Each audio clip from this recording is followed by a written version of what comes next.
എന്തുകൊണ്ട് ഒരു മന്ത്രി മേശപ്പുറത്ത് കയറി? ഞാനവിടെ ചെന്ന് ഇത് നോക്കിയതിന് ശേഷം ആ വീട്ടുകാരനുണ്ടോയെന്ന് ചോദിച്ചു.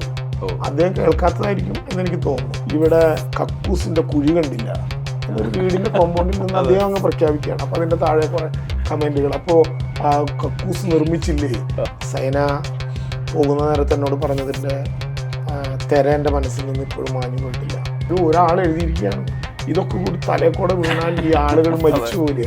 ഒരാൾ പാഞ്ഞു എന്ന് തൃശ്ശൂരിൽ തന്നെ പത്രസമ്മേളനം നടത്തിയ ഒരു യുവ സുഹൃത്ത് ഒരു പണിക്കാരനെ കിട്ടി, മന്ത്രിയെ പോലെ ഒരു പണിക്കാരനെ കിട്ടി. വാട്ടർ ഫോണ്ടിൻ്റെ ടെസ്റ്റ് എന്താണെന്ന് പോലും ഒന്ന് അന്വേഷിക്കുകയോ ഇടപെടുകയോ ചെയ്യാതെ ഈ വീടുകളെല്ലാം ഇപ്പം തകർന്നു വീഴും. മധുവിനത് കണ്ടപ്പോൾ എന്ത് തോന്നി? ക്രാക്കാണെന്ന് തോന്നാവുന്ന വിധത്തിൽ വട്ടത്തിൽ ഒരു ഭാഗം. എന്നെ ഏറ്റവും വിഷമിപ്പിച്ചത് ആ രണ്ടാം ഓണത്തിൻ്റെ ദിവസം ഏറ്റവും വിഷമിപ്പിച്ചത് അവിടെ മറവു ചെയ്ത മൃതദേഹങ്ങൾക്ക് കുഴിയെണ്ണി തലയെണ്ണി 75,000 രൂപ വീതം കേരളം മേടിച്ചു എന്ന വാർത്തയാണ്.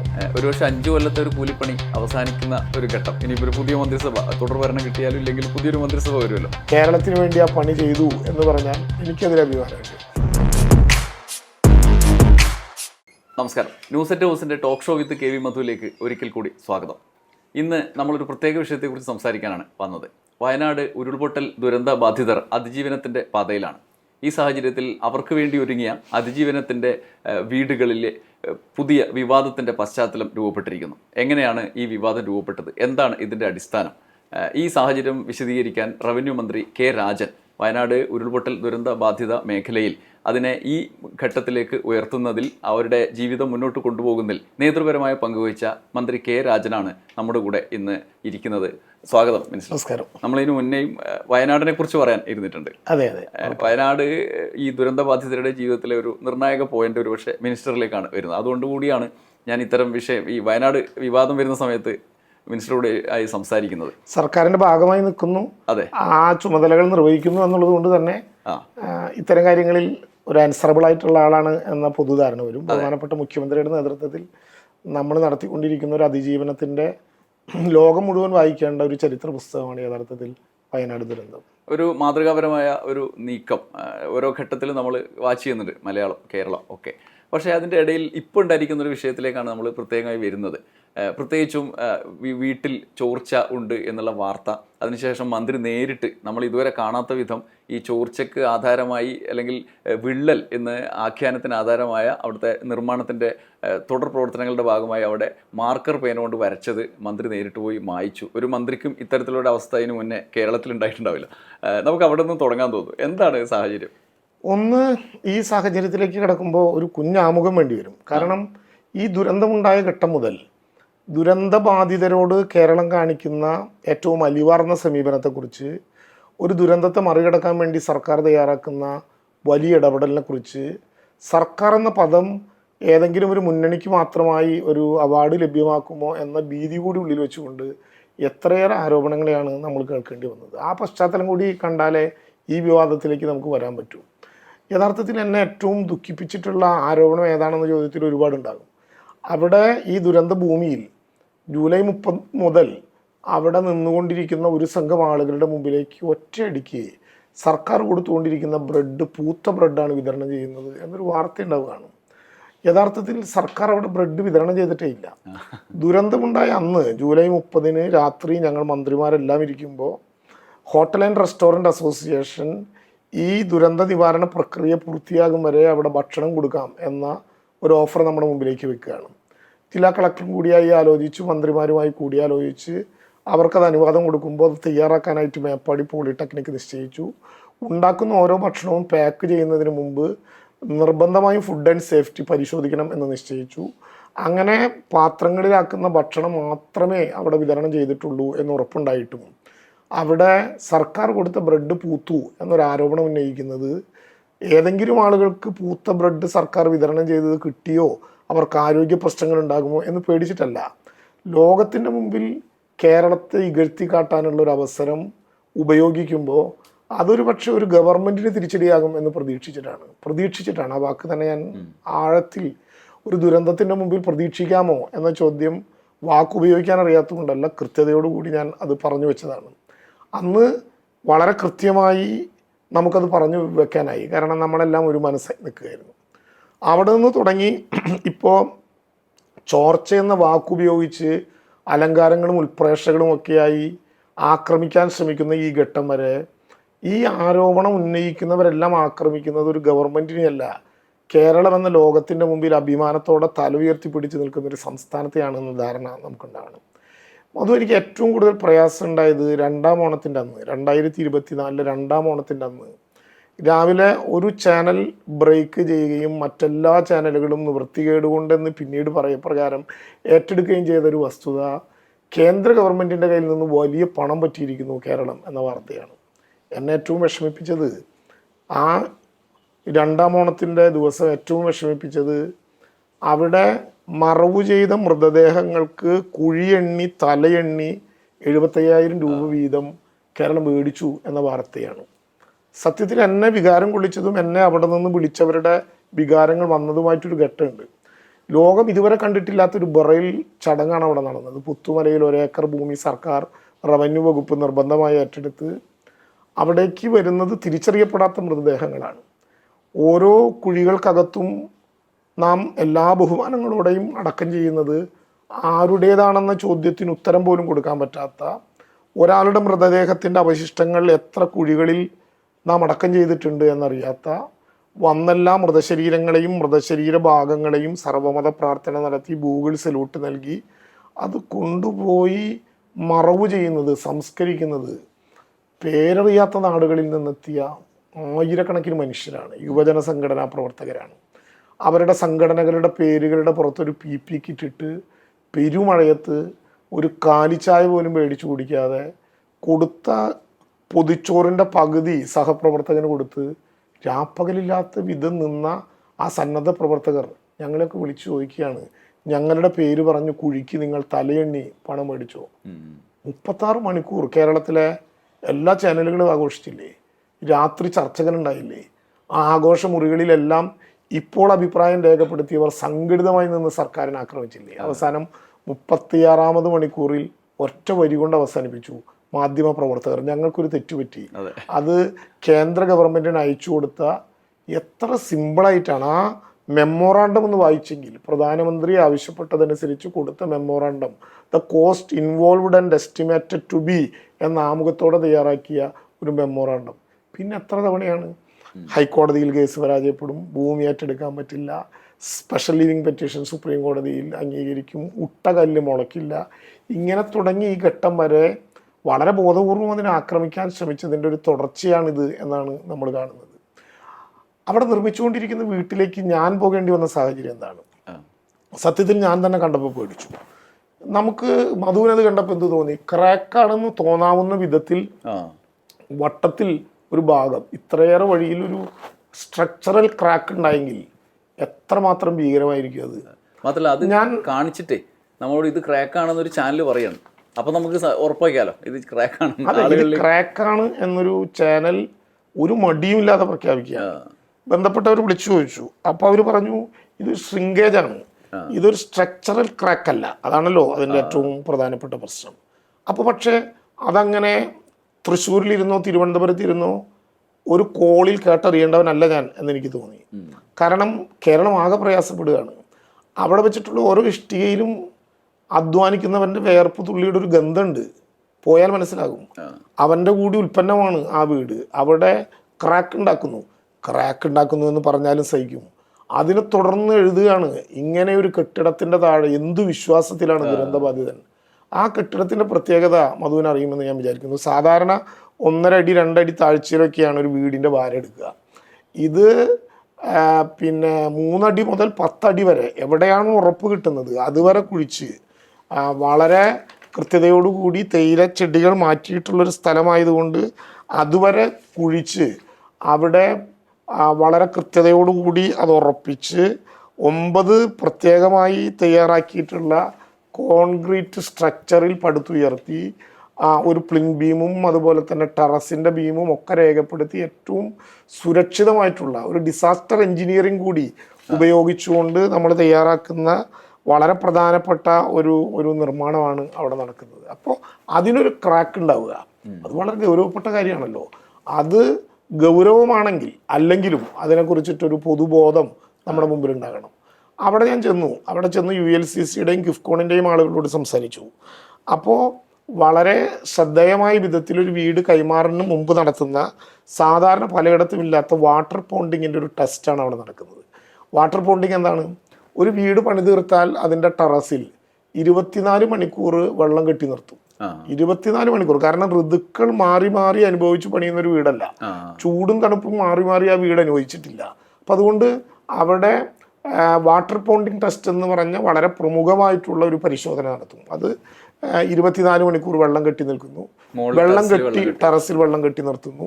വെള്ളം കെട്ടി നിർത്തിയതിന് ശേഷം അതിന് ഏതെങ്കിലും വിധത്തിലുള്ള ലീക്കേജോ ഏതെങ്കിലും ഇപ്പോൾ 58 ടെസ്റ്റ് നടത്തിയ മെറ്റീരിയലാണ് ഉപയോഗിക്കുന്നത്. പക്ഷേ ഏതെങ്കിലും തരിയോ അങ്ങനെ ഏതെങ്കിലും, ഞാനൊരു സാങ്കേതിക വിദഗ്ധനല്ല, ചിലർ ചോദിച്ചതുപോലെ എഞ്ചിനീയർ അല്ല, അനുഭവം കൊണ്ട് കാര്യങ്ങൾ പഠിക്കാൻ ശ്രമിക്കുന്ന ഒരാളാണ്. അപ്പോൾ അതുകൊണ്ട് വെള്ളം അങ്ങനെ കിനിഞ്ഞു വന്നാൽ എന്ത് ചെയ്യും? അങ്ങനെ സ്വാഭാവികമായിട്ടും ഇപ്പോൾ ഒരു വീട്ടിലെ കണ്ടുള്ളൂ, ഇനി ചിലപ്പോൾ 2 or 3 വീട്ടിൽ കണ്ടു എന്ന് ആരോപിക്കുന്നുണ്ടാവും. അത് തന്നെ വിശ്വാസത്തിലെടുത്താൽ അങ്ങനെ വന്നാൽ ഒരു എപ്പോക്സി ടെസ്റ്റാണ് അവിടെ നടത്തുക. ഇപ്പോൾ കിനിഞ്ഞ ഭാഗത്തിൻ്റെ മുകളിലേക്കുള്ള കറക്റ്റ് ആ പൊസിഷൻ എടുത്ത് അവിടെ പ്രത്യേകമായി അടയാളപ്പെടുത്തി അവിടെ വീണ്ടും ആ വഴിയാണോ ഈ കിനിയലുണ്ടായത് എന്ന് ആദ്യം പരിശോധിക്കും. ഒരു തവണ കൂടി വെള്ളം ഇതിന് ശേഷം കെട്ടി നിർത്തും. എന്നിട്ട് ലീക്കേജ് ഉണ്ടെങ്കിൽ വീണ്ടും ടെസ്റ്റ് നടത്തി ലീക്കേജ് ഇല്ല എന്ന് ഉറപ്പ് വരുത്തിയതിന് ശേഷവും എന്നിട്ടും അത് അവസാനിക്കില്ല.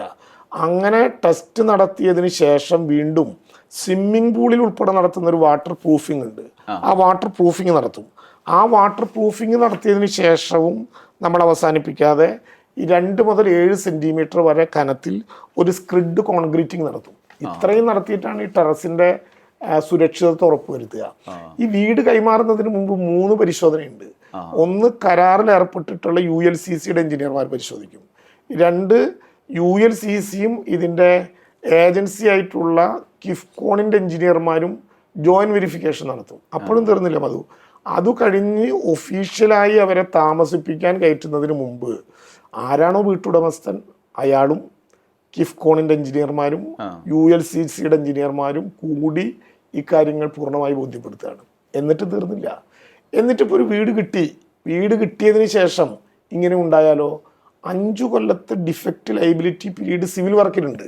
ഇലക്ട്രിക്കൽ വർക്കിൽ 3 വർഷത്തെ ഉണ്ട്.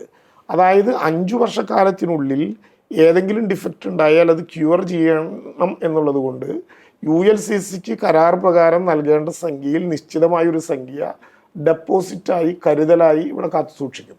അത് 5 കൊല്ലം കഴിഞ്ഞിട്ട് അവർക്ക് കൊടുക്കൂ.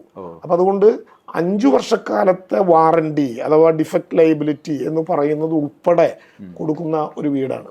യഥാർത്ഥത്തിൽ നൗഫൽ ഉൾപ്പെടെയുള്ള ബഹുമാനപ്പെട്ട പിന്നെ ആ ദുരന്ത ബാധിതനായിട്ടുള്ള മനുഷ്യൻ ഉൾപ്പെടെയുള്ള ആളുകൾ എങ്ങനെയാണിത് കാണുന്നത്? ഈ ലീക്കേജിൻ്റെ ചുറ്റും ULCCയുടെ ഉദ്യോഗസ്ഥന്മാർ വരച്ചു വെച്ചിട്ടുള്ള ഭാഗം, അതുകൊണ്ടാണല്ലോ അവർ വരയ്ക്കാതെ വെച്ചിരുന്നെങ്കിലോ, അത് കൃത്യതയാണ്. വരച്ചു വെച്ചിട്ടുള്ള ഭാഗം നോക്കിയിട്ടാണ് അദ്ദേഹം ഈ പ്രശ്നത്തിലേക്ക് കിടക്കുന്നത്. അതുകൊണ്ട് ലീക്കേജ് ഒരു ശരിയാണ് എന്ന് നിങ്ങൾക്ക് അഭിപ്രായമുണ്ടോ? ഇല്ല, ഉണ്ടാകാൻ പാടില്ല. നിർമ്മിച്ച എല്ലാ വീടുകൾക്കും അങ്ങനെ ഇല്ല. അപൂർവമായി ഇങ്ങനെയൊന്ന് കണ്ടാൽ, വീട് പണിയുമ്പോൾ സാധാരണയായി ഇതൊക്കെ സാധ്യമാകുന്ന ഉണ്ടാകാൻ ഇടയുള്ള ഒരു സംഭവം അങ്ങനെ കണ്ടാൽ അത് ക്യൂർ ചെയ്ത് ഉറപ്പിച്ച് 5 വർഷക്കാലത്തെ സിവിൽ വർക്കിലെ ഗ്യാരണ്ടിയും ഉപകരണങ്ങൾക്ക് 7 മുതൽ 20 വർഷക്കാലത്തെ ഗ്യാരണ്ടിയും കൊടുത്ത് നിർമ്മിക്കുന്ന ഒരു വീടിൻ്റെ ചരിത്രം ഒരുപക്ഷെ നമ്മുടെ നാട്ടിൽ ഇതുവരെ എൻ്റെ അറിവ് കുറവുകൊണ്ടാണോ എന്നറിയില്ല, ഞാൻ കേട്ടിട്ടില്ല. വാട്ടർ പോണ്ടിങ് ടെസ്റ്റ് എന്താണെന്ന് പോലും ഒന്ന് അന്വേഷിക്കുകയോ ഇടപെടുകയോ ചെയ്യാതെ ഈ വീടുകളെല്ലാം ഇപ്പം തകർന്നു വീഴും. ഒരു ഭൂമി കുലുക്കത്തെ പ്രതിരോധിക്കുന്ന വർക്കിൽ ലീക്കേജ് ഉണ്ടാക്കാൻ പാടുമോ എന്നൊക്കെയുള്ള കളിയാക്കലും തരങ്ങളും പിന്നെ ആളുകളെ അപമാനിക്കാൻ വേണ്ടി നടത്തുന്ന പ്രവർത്തനങ്ങളും ആർക്കെതിരാണ്? സ്വന്തം തറവാടിനെതിരാണ്. ഈ കേരളം എന്ന മഹത്തായ സംവിധാനത്തിനെതിരാണ്. ഒരു വരി കൂടി ഈ കാര്യത്തിൽ പറയേണ്ടതുണ്ട്. ഇപ്പം ഞാൻ കഴിഞ്ഞ ദിവസം, ഇന്നലെയാണെന്ന് തോന്നുന്നു, DYFIയുടെ പ്രവർത്തകർ നടത്തിയൊരു പരിപാടിയിലോ അതോ പിന്നെ മാതൃഭൂമി നടത്തിയ ഒരു അന്വേഷണത്തിലൊക്കെ കോൺഗ്രസ് മേടിച്ചു വെച്ചിട്ടുള്ള സ്ഥലത്ത് തന്നെ ആസ്പെറ്റോസ് ഷീറ്റിട്ട് പണിക്കൊക്കെ മുമ്പ് നടത്തുന്ന വിധത്തിൽ അത് കെട്ടിപ്പൂട്ടി വെച്ചിരിക്കുകയാണ്. മധു, ഈ ഭൂമി ഏറ്റെടുത്ത് നിർമ്മാണം ആരംഭിച്ചത് മുതൽ ഇന്നും നമ്മൾ സംസാരിക്കുന്ന ഈ മിനിറ്റ് വരെ ഇനിയും ഒരാളെയും തടസ്സപ്പെടുത്തുന്നില്ല. ആളുകൾക്ക് വരാം, നേരിട്ട് പരിശോധിക്കാം, നൂറുകണക്കിന് ആളുകൾ ഒരു ടെമ്പോയിൽ വന്നിറങ്ങിയിട്ടുള്ള, ഞാൻ ഇന്നലെ ഏതോ ഒരു ടി വിയിൽ കണ്ടു, ഒരു ടെമ്പോയിൽ വന്നിറങ്ങിയിട്ടുള്ള 12 പേർ ഒരുമിച്ച് 12 ഇടങ്ങളിൽ നിന്ന് സർക്കാരിനെതിരായിട്ടുള്ള വീഡിയോ എടുക്കണം. നമ്മൾ ആരും എതിർക്കുന്നില്ല. ഇതൊരു തുറന്ന പുസ്തകമാണ്. ടൗൺഷിപ്പ് ഒരു തുറന്ന പുസ്തകമാണ്. ഇത് വീടുകളല്ല, ഇതൊരു നഗരമാണ്. അവർക്ക് വേണ്ടി തയ്യാറാക്കിയൊരു നഗരമാണ്. ആളുകൾ ചോദിച്ചല്ലോ ഞങ്ങളോട്, നിങ്ങൾ എന്തിനാണ് ഇതിങ്ങനെ കെട്ടിപ്പൂട്ടി നിധി കാക്കുന്ന ഭൂതത്താനെ പോലെ ഇരിക്കുന്നത്? ഇത് 1 കോടി രൂപ വെച്ച് ഇവർക്ക് നമ്മൾ ഡിവൈഡ് ചെയ്ത് കൊടുത്താൽ കിട്ടിയിരുന്ന പണം ദുരിതബാധിതരെ തെരഞ്ഞെടുത്ത് 1 കോടി കുറയ്ക്കണ്ട, 1 കോടി വെച്ച് കൊടുത്താൽ പോലും ഇത്ര മനോഹരമായ എല്ലാ വിഷുവും ഈസ്റ്ററും ക്രിസ്തുമസും ഓണവും ബക്രീദും റംസാനും ഒക്കെ ഒരുമിച്ചിരുന്ന് ആഘോഷിക്കാവുന്ന പഴയ ചൂരൽമലയുടെ മാനസികാവസ്ഥയിലേക്ക് തിരിച്ചു പോകാനുള്ള എന്തെങ്കിലും സാധ്യത ദുരന്തബാധിതനുണ്ടാകുമോ? ഞങ്ങളുടെ മുമ്പിൽ മുന്നനുഭവങ്ങൾ ഉണ്ടായിരുന്നില്ല. അനുഭവങ്ങളില്ലാത്ത ഒരു ലോക മാതൃക കേരളം ഉണ്ടാക്കുകയായിരുന്നു. ഈ സംഭവങ്ങളുടെ മുമ്പിൽ ഇത്ര ഗംഭീരമായൊന്നും ഉണ്ടാകേണ്ടതില്ല എന്നോ, ചിലത് ഞങ്ങൾക്ക് പറ്റിയ തെറ്റിനെ പ്രതിരോധിക്കാനുള്ള വഴി എന്താണെന്നൊക്കെ ആലോചിക്കാനായിരിക്കുമെന്ന് ഞാൻ കരുതുന്നു. ചിലപ്പോൾ നമ്മളെ മുമ്പിൽ സാധാരണ ഈ ഒരു വീട് നിർമ്മിക്കുമ്പോൾ ഉണ്ടാകുന്നത് രീതിയിൽ നിന്ന് വ്യത്യസ്തമായിട്ട് ഇത്തരത്തിലുള്ള ടെസ്റ്റുകളൊക്കെ അവിടെ നടത്തുന്നു എന്നാണ് നമുക്ക് മനസ്സിലാവുന്നത്. ഈ സാഹചര്യത്തെ പോലും മനസ്സിലാക്കാതെ ഉള്ള റിപ്പോർട്ടിങ് ഇതിൻ്റെ വ്യാജമായി പുതിയൊരു ആഖ്യാനം സൃഷ്ടിക്കാൻ വേണ്ടി സഹായിക്കുന്നുണ്ട്. ഇപ്പോൾ ഉദാഹരണത്തിന് ഈ വാർത്തകളുടെയൊക്കെ തുടർച്ചയായിട്ട് 24 മണിക്കൂർ ടെസ്റ്റ് ഉണ്ടല്ലോ, വാട്ടർ ഫോണ്ടിങ് ടെസ്റ്റ്. അതിനുവേണ്ടി ഈ സിമെൻറ്റ് കൊണ്ട് വീട്ടിൻ്റെ ടെറസിൽ നിർമ്മിച്ചതെന്ന് പറയാൻ പറ്റില്ല, ഒരു നിർമ്മാണമല്ലല്ലോ, ഇങ്ങനെ കെട്ടി നിർത്തിയ വെള്ളം, ആ സിമെൻറ്റ് മാറ്റിക്കളയുന്നത് കഴിഞ്ഞ ദിവസം ഒരു ചാനലിൽ വാർത്തയാണ്. ഇത് പൊളിച്ചു മാറ്റി, വെള്ളം കെട്ടി നിർത്താനുള്ള സംവിധാനം പൊളിച്ചു മാറ്റി. അപ്പോൾ വീട്ടിൻ്റെ എന്തോ വെള്ളം കെട്ടി നിർത്താനുള്ള സംവിധാനം ഉണ്ട്, അത് പൊളിച്ചു മാറ്റുകയാണ് എന്നുള്ള നിലയിൽ ആഖ്യാനം ചമക്കുകയാണ്. അത്തരത്തിലുള്ള യഥാർത്ഥത്തിൽ ഈ ടെറസ് നാളെ അവർക്ക് പുതിയതായി നിർമ്മിക്കാൻ പോകുന്ന 2ാം നിലയുടെ ബേസാണ്. അവിടെ ഞങ്ങളുടെയൊക്കെ ഭാഷയിൽ അരികു കെട്ടുക എന്ന് പറയും. വെള്ളം കെട്ടി നിർത്താൻ അതിൽ സ്വാഭാവികമായിട്ടും ഇനി മഴ പെയ്താൽ വെള്ളം പുറത്തേക്ക് പോകണ്ടേ, ആ സംവിധാനം പോകാതിരിക്കാൻ വേണ്ടി സിമെന്റ് വെച്ച് താൽക്കാലികമായിട്ട് ഒരു അരികുണ്ടാക്കും. അതിനുള്ളിലായിരിക്കും വെള്ളം കെട്ടി നിർത്തുക. അത് സ്വാഭാവികമായിട്ട് ഇത് കഴിഞ്ഞാൽ പൊളിക്കുമല്ലോ. അപ്പോൾ ബോധപൂർവം അങ്ങനെ അങ്ങോട്ട് പോകണ്ട, ഇതൊന്നും അത്ര എളുപ്പത്തിൽ പോകാൻ പറ്റില്ല എന്ന് കരുതുന്നവരുടെ വളരെ ആസൂത്രിതമായിട്ടുള്ള എന്തെങ്കിലും ഒന്നും ഉണ്ടാകുമെന്ന് തന്നെ ഞങ്ങൾ കരുതുന്നു. ഞങ്ങൾ പക്ഷേ അതിനെ ഭയപ്പെടുന്നില്ല. സത്യത്തിൽ ഞങ്ങളെന്ന് പറഞ്ഞാൽ ഞാൻ ഉദ്ദേശിക്കുന്നത് ഒരു ഗവൺമെൻറ്റിന് വേണ്ടിയല്ല, കേരളമാകുന്ന ഈ പൊതുസമൂഹത്തിന് വേണ്ടി ഞങ്ങളിതെല്ലാം കേട്ടാലും യാഥാർത്ഥ്യത്തിൽ നിന്ന് ഒളിച്ചോടുകയോ രക്ഷപ്പെടുകയോ ചെയ്യില്ല. അത് കൃത്യതയോടുകൂടി വേണം. ഇപ്പോൾ ബഹുമാനപ്പെട്ട മുഖ്യമന്ത്രി വിഷുവിൻ്റെ അന്ന് കൊടുക്കാം എന്ന് പറഞ്ഞത് എന്തേ വൈകി? വിഷുവിൻ്റെ അന്ന് കൊടുക്കാം എന്ന് പറയുന്നത് കരാറ് കമ്പനി നമുക്ക് നൽകുന്ന റിപ്പോർട്ടിൻ്റെ അടിസ്ഥാനത്തിലാണ്. കിഫ്കോണും കരാർ കമ്പനിയും കൂടിയാലോചിച്ച് നമുക്ക് നൽകുന്ന റിപ്പോർട്ടിൻ്റെ അടിസ്ഥാനത്തിലാണ്.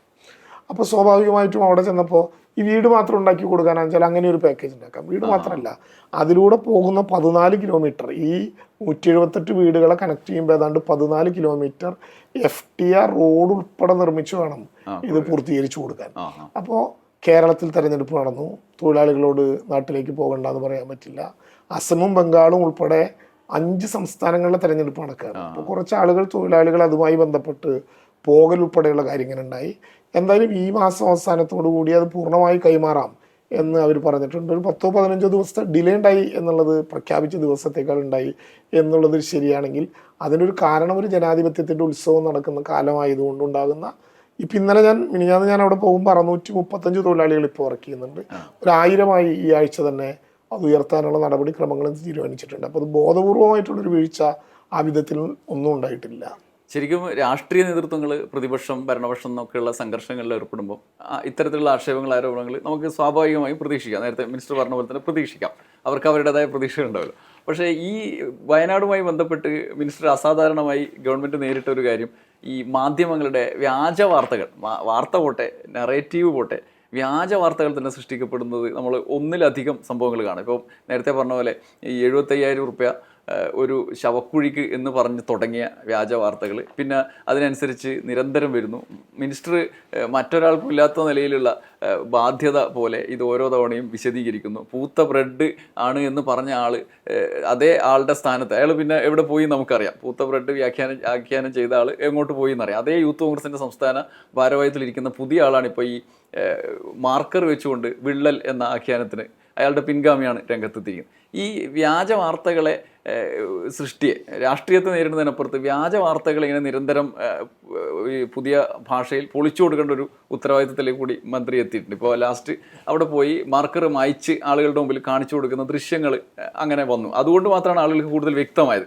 ഇതിനെ എങ്ങനെയാണ് കാണുന്നത്? ഇതൊരു അസാധാരണത്വമായിട്ട് തോന്നുന്നുണ്ടോ? അത് ഇത് ഈ കാലത്ത് നമ്മൾ പ്രതീക്ഷിക്കണം. കാരണം നുണപ്രചരണങ്ങളും വാർത്തകളും പുറത്തിറക്കി ഒരു ഗവൺമെന്റിനെ എങ്ങനെ പ്രതിരോധിക്കാം എന്നുള്ളതിൻ്റെ അടിത്തറ കനകോലും ഇട്ടിട്ടുണ്ട്.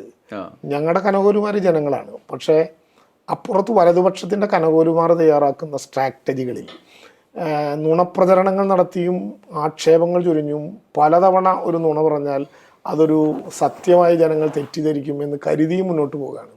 എന്തുകൊണ്ട് ഒരു മന്ത്രി മേശപ്പുറത്ത് കയറി എന്നൊരു ചോദ്യം ഉണ്ടാകാം. മന്ത്രിക്ക് അങ്ങ് തിരുവനന്തപുരത്തിരുന്ന് ഏതോ ഒരാൾ ഇന്നലെ പറയുന്നത് കേട്ടു, കളക്ടർക്ക് നിർദ്ദേശം കൊടുത്താൽ പോരെ, അവിടുത്തെ എഞ്ചിനീയർക്ക് നിർദ്ദേശം കൊടുത്താൽ പോരെ.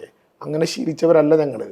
ഈ ദുരന്തമുണ്ടായ ദിവസങ്ങളിലെല്ലാം ഞങ്ങൾ നേരത്തെ എന്നെ ആക്ഷേപിച്ചതുപോലെ കൂലിപ്പണിക്കാർ ധരിക്കുന്ന ഷൂസ് ഇട്ട് ചളിവെള്ളത്തിൽ നിന്ന്, ഞാൻ മാത്രമല്ല നമ്മളെല്ലാവരും, ഞങ്ങളെന്ന വാക്ക് ഞാൻ പ്രയോഗിക്കുന്നില്ല, നമ്മളെല്ലാവരും, ഞാൻ ആ ദിവസങ്ങളിലെല്ലാം കഴിച്ചത് 2 ഷട്ടർ മാത്രമുള്ള അവിടുത്തെ കൺട്രോൾ റൂമിൽ ഈ ദുരന്തബാധിതർക്കും സഹായികൾക്കും വേണ്ടി കൊടുത്തുകൊണ്ടിരിക്കുന്ന ഭക്ഷണമാണ്. നമ്മളെപ്പോഴും ജനങ്ങളുടെ നടുവിലാണ് നിൽക്കുന്നത്. ഇങ്ങനെ ഒരു വാർത്ത അറിഞ്ഞാൽ സ്വാഭാവികമായിട്ടും ഇതോടൊപ്പം നിന്ന ഒരാളെന്ന നിലയിൽ മധുവിനൊരു ഞെട്ടലുണ്ടായില്ലേ? അപ്പോൾ അതിലെല്ലാ ദിവസവും പോകുന്ന എനിക്ക് ആ ഞെട്ടലുണ്ടാവണ്ടേ? എന്ന് മാത്രമല്ല, ചൂരൽമല എന്നെ സംബന്ധിച്ചിടത്തോളം കേരളത്തിലെ സംസ്ഥാനത്ത് ഏതെങ്കിലും വിധത്തിലുള്ള മഴ ദുരന്തം ഉണ്ടായിട്ടുള്ള ഒരു നാടല്ല. സാധാരണ ആളുകൾ പറയുമല്ലോ 3 വാർഡിലുണ്ടായ ഒരു ദുരന്തം, അങ്ങനെ ഒരു മുതിർന്ന നേതാവ് പറഞ്ഞു, അങ്ങനെ ഒരു സ്ഥലമല്ല. ചൂരൽമല എന്നെ സംബന്ധിച്ചിടത്തോളം ഈ ദിവസങ്ങളിലുള്ള ഇടപെടലിൻ്റെ അടിസ്ഥാനത്തിൽ എൻ്റെ കൂടി നാടായി മാറിയൊരു പ്രദേശമാണ്. അവിടെ ദുരന്തബാധിതരെ ആകെ തകർക്കുന്ന വിധത്തിൽ വീടിന് സ്ട്രക്ചറൽ ഇതുണ്ടായി എന്ന് പറയുന്ന, ക്രാക്ക് ഉണ്ടായി എന്ന് പറയുന്ന ഒരു വാർത്ത കേട്ടാൽ അവിടെ പോകുകയല്ലേ ഏറ്റവും ആദ്യം ചെയ്യേണ്ട ഒരു പൊതുപ്രവർത്തകൻ്റെ മാന്യത. ഞാനിവരോട് ചോദിച്ചു, ഇവർ ഉപയോഗിച്ചുകൊണ്ടിരിക്കുന്ന ഈ ശ്രിങ്കേജ്, അത് നിങ്ങൾ എന്തിനാണ് ക്രാക്ക് എന്ന വാക്ക് ഉപയോഗിക്കുന്നത്? ക്രാക്ക് എന്ന് സാധാരണ മലയാളി കേട്ടാൽ ഒരു വിള്ളൽ എന്നാണ് അതിൻ്റെ അർത്ഥം. വെള്ളം കിനിഞ്ഞതിന് വേണ്ടി നിങ്ങൾ എന്തുകൊണ്ടാണ് ഇങ്ങനെ ഉപയോഗിക്കുന്നത്? അപ്പോൾ അവർ പറയുന്നു, ഈ ലീക്കിന് ഉപയോഗിക്കാൻ പറ്റുന്ന വേറെ ഒരു ഇംഗ്ലീഷ് വാക്ക് ഞങ്ങളുടെ കയ്യിലില്ല, ശ്രിങ്കേജ് എന്നാണ് അതിൻ്റെ പേര്. സാധാരണ മനുഷ്യർ എന്ന നിലയിൽ ഞങ്ങൾ പ്രതികരിച്ചതാണ്. അപ്പോൾ ഒരു ക്രാക്ക് ഡൈ എന്ന് പറയുമ്പോൾ നേരെ അവിടെ പോകുന്നു. മാധ്യമങ്ങളിൽ കാണിച്ച ക്രാക്ക് ഞാൻ നേരിട്ട് കാണുന്നു. അവിടുത്തെ 2 ജീവനക്കാർ അതൊന്ന് തുടയ്ക്കാൻ വേണ്ടി ശ്രമിക്കുന്നു. ഇത് അവർ തുടച്ച ഭാഗത്ത് മാത്രമുണ്ടായതാണ്, വേറെ ഒരു സ്ഥലത്ത് വിള്ളലുണ്ടായി എന്ന് പറഞ്ഞാൽ നാളെ ഞാൻ സമാധാനം പറയണ്ടേ എന്നുള്ളത് കൊണ്ട് എൻ്റെ വീട്ടുകാർ താമസിക്കുന്ന, എൻ്റെ ബന്ധുക്കൾ താമസിക്കുന്ന, എൻ്റെ നാട്ടുകാർ താമസിക്കുന്ന ഇടത്തിനൊരു കുറവുണ്ടാകാൻ പാടുമോ? അതിന് ഊരാളുങ്കൽ സമാധാനം പറയണ്ടേ, ഏജൻസി കിഫ്കോൺ സമാധാനം പറയണ്ടേ? അല്ലാതെ വേറെ ആരെയും ഞങ്ങൾക്ക് സംരക്ഷിക്കാനുള്ളത്? ഞങ്ങൾ അതിലെ സ്വാഭാവികമായിട്ടും കേരളത്തിൻ്റെ ഒരു പ്രതിനിധി എന്ന നിലയിൽ മുണ്ട് വളച്ചുകൂത്തി അതിൻ്റെ മുകളിൽ കയറുന്നത് ഏറ്റവും ശരിയാണെന്നുള്ള വിശ്വാസക്കാരനാണ് ഞാൻ. പക്ഷെ ആ വിധത്തിൽ മാധ്യമങ്ങൾ പ്രചരിപ്പിക്കുകയും ഉളുപ്പില്ലാത്ത വിധം അതിനെ ഏതെങ്കിലും വിധത്തിൽ കൈയടിച്ചും സന്തോഷിച്ചും, ഒരു പ്രയാസമുണ്ടായാൽ അതിന് കൂട്ടച്ചിരികളാണോ മറുപടി? ഒരു പ്രയാസമുണ്ടായാൽ ആഹ്ലാദമാണോ അതിൻ്റെ ഉത്തരം? പ്രതീക്ഷകളാണ്, അവിടെയും പ്രതീക്ഷകളാണ്. മിനിസ്റ്റർ അവിടെ പോയതിന് ശേഷമുള്ള ചില ഡെവലപ്മെന്റ് കൂടി ശ്രദ്ധിച്ചിട്ടുണ്ടാവല്ലോ. അപ്പോൾ ആ വീട്ടുടമസ്ഥൻ നൗഫൽ നടത്തിയ പ്രതികരണങ്ങളുണ്ട്. അദ്ദേഹത്തിൻ്റെ ഒരു കംപ്ലൈൻ്റായി അദ്ദേഹം പറയുന്നത് മിനിസ്റ്റർ എന്നോട് സംസാരിച്ചില്ല എന്നുള്ളതാണ്. അത് എന്താണ് മിനിസ്റ്റർ, എങ്ങനെയാണ് അവിടെ പോയത്, എന്താ അതിൻ്റെ ബാക്കി കാര്യങ്ങൾ? ഞാൻ സത്യത്തിൽ അവിടെ ചെന്നു. ഞാനവിടെ ചെന്നത് നോക്കിയതിന് ശേഷം ആ വീട്ടുകാരനുണ്ടോയെന്ന് ചോദിച്ചു. അദ്ദേഹം കേൾക്കാത്തതായിരിക്കും എന്നെനിക്ക് തോന്നുന്നു. സാധാരണ അവരുടെയൊക്കെ ഒരു അടുപ്പം വെച്ച് എന്നോട് അങ്ങ് സംസാരിക്കാമായിരുന്നു. ഇനി ഞാൻ വിളിച്ചത് കേട്ടില്ലെങ്കിൽ പോലും എന്നോട് സംസാരിക്കാമായിരുന്നു. അദ്ദേഹത്തിനോട് ഒരു വിരോധമില്ല. അദ്ദേഹത്തിനെതിരായി ഒരു ആരോപണമോ ഒരു ആക്ഷേപമോ സമൂഹ മാധ്യമങ്ങളിലോ നേരിട്ട് ഒരാളും നടത്തരുത് എന്ന അഭ്യർത്ഥനയാണ് എനിക്കുള്ളത്. കാരണം അദ്ദേഹം ഒരു ദുരന്തബാധിതനാണ്. പക്ഷേ അദ്ദേഹത്തിനോട് എനിക്ക് വളരെ വിനയപൂർവ്വം ചോദിക്കാനുള്ളത്, അദ്ദേഹം യൂത്ത് കോൺഗ്രസ്സുകാരെ കൊണ്ടുവരുന്നൊരു ചിത്രം ഞാൻ ചാനലുകളിൽ കണ്ടു. അപ്പോൾ പോലീസുകാർ എങ്ങോട്ടാണെന്ന ചോദ്യത്തിന് ഇത് ഞാൻ വിളിച്ചു കൊണ്ടുവരുന്നതാണ് ഇത് കാണിക്കാൻ എന്ന് അദ്ദേഹം പറയുന്നൊരു മറുപടിയും കേട്ടു. നൗഫലിനെ എനിക്കറിയാം. നൗഫലിൻ്റെ സഹോദരൻ്റെ വീട്ടിലാണ് നമ്മൾ ആദ്യം പോയ വീടുകളിൽ ഒന്നാണത്. നമുക്ക് വളരെ അടുപ്പമുള്ള ആളുകളാണ് എല്ലാവരെയും പോലെ തന്നെ.